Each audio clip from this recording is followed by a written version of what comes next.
कह रही थी कि यहाँ जो कुछ भी नीतियों का क्रियान्वयन नहीं हो पा रहा है, हमारे संविधान में बिल्कुल अलग अलग कैटेगोरिकली बताया गया है कि विधायिका की क्या भूमिका रहेगी, कार्यपालिका की क्या रहेगी और न्यायपालिका की क्या होगी।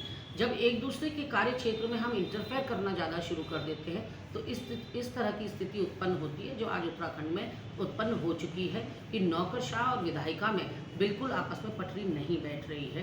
तो कहीं ना कहीं टेबल टॉक के ज़रिए सामंजस्य बिठाने की कोशिश करनी चाहिए, क्योंकि खामियाजा गरीब जनता भुगत रही है।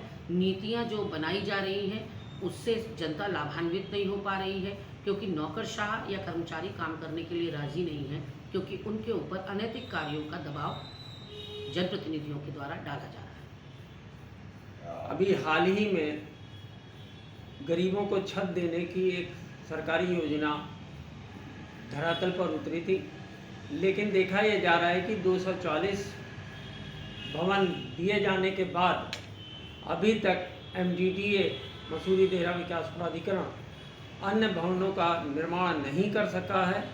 और इसके लिए MDDA में जब भी जनता के गरीब लोग छत की उम्मीद लेकर पहुंचते हैं तो उनके द्वारा कहा जाता है कि ज़मीनें ही नहीं हैं तो भवन कहां से निर्माण किए जाएंगे। ऐसी स्थिति में कांग्रेस किस तरीके से इस योजना को धरातल पर उतारने के लिए अपने प्रयास करेगी? देखिए, पैर उतने ही पसारने चाहिए जितनी चादर हो। अगर भवन के लिए भूमि नहीं थी तो फिर इतने बड़े बड़े दावे और वादे करने नहीं चाहिए थे। गरीब जनता की आंखों में धूल नहीं झोंकनी चाहिए थी। कभी कहते हैं हवाई चप्पल वाला हवाई जहाज की यात्रा करेगा, कभी कहते हैं किसानों की आय दुगनी करेंगे, कभी कहते हैं कि 100 स्मार्ट सिटी बनाएंगे, जबकि आज 9 सालों के बाद एक भी स्मार्ट सिटी नहीं बनी। तो जो पैसों की बंदरबाट स्मार्ट सिटी में चल रही है, यहाँ कई 100 करोड़ रुपया स्मार्ट सिटी के लिए आ चुका है, लेकिन नाखून बराबर भी स्मार्ट सिटी का विकास नहीं हो पाया। उसी तरह से ये भवन निर्माण की प्रक्रिया है। अंधा बाटे रेवड़ी अपने अपनों को दे वाली कहावत पर चरितार्थ करते हुए अधिकारी और मंत्री सब अपने चहेतों को उन भवनों को दे रहे हैं जो गरीब व्यक्ति के लिए बनाए जा रहे थे। इस संबंध में एक सवाल है मेरा कि सरकारी ज़मीनें तो बहुत ज़्यादा हैं, लावारिस ज़मीनें भी पड़ी हैं जिनको नियमानुसार राज्य सरकार में निहित हो जाना चाहिए था, लेकिन कहीं ना कहीं अभी वो ज़मीनें या तो बिल्डर्स के हाथों में हैं या कब्ज़े में हैं।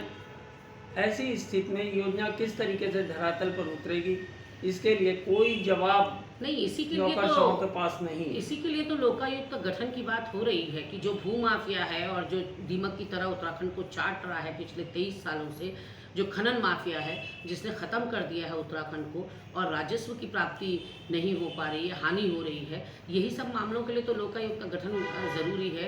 और जैसा कि आपने कहा, बहुत सारी लावारिस भूमि भी है, बहुत सारी सरकारी ज़मीन भी है, लेकिन जब कोई चौकीदार नहीं होगा, प्रॉपर मॉनिटरिंग सिस्टम नहीं होगा, तो फिर उन ज़मीनों को आप लावारिस ही समझिए।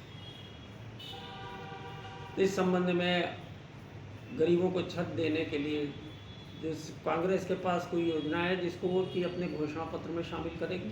कांग्रेस हमेशा गरीब, शोषित, वंचित, दुखी समाज की हितैषी रही है और हमारी जितनी भी नीतियां बनी हैं वो गरीबों के मद्देनज़र ही बनी है, चाहे वो मनरेगा हो, चाहे वो RTE हो।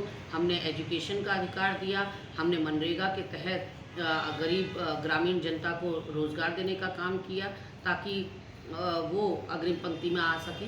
और ऐसे में आने वाले समय में भी कांग्रेस इस तरह की योजनाएं लाएगी जो कि जिसका पूरा फोकस, पूरा केंद्र बिंदु ही गरीब जनता और महिलाएं होंगी। अभी कुछ शिक्षण संस्थाओं की मान्यता हटाए जाने के भी बात सामने आ रही है।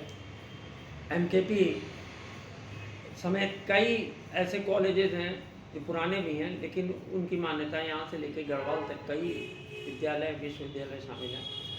तो देखिए, इसका दोष मैं सीधे शिक्षा मंत्री को दूंगी। शिक्षा मंत्री के पद पर ऐसा व्यक्ति काबिज है जिसका शिक्षा से कोई लेना देना नहीं है, जिनको ABCD नहीं पता है, और कहीं ना कहीं अपने हितों को साधने के लिए दबाव बनाया जाता है कॉलेजों के ऊपर, और जब वो कॉलेज मानने से इनकार कर देते हैं तो उनकी संबद्धता समाप्त कर दी जाती है। जहाँ एक और आपका ध्येय होना चाहिए कि ज़्यादा से ज़्यादा शिक्षण संस्थाएं जो हैं वो स्थापित की जाएं प्रदेश के अंदर, क्योंकि शिक्षा से ही हम विकास की ओर अग्रसर हो सकते हैं। वहीं शिक्षण संस्थानों को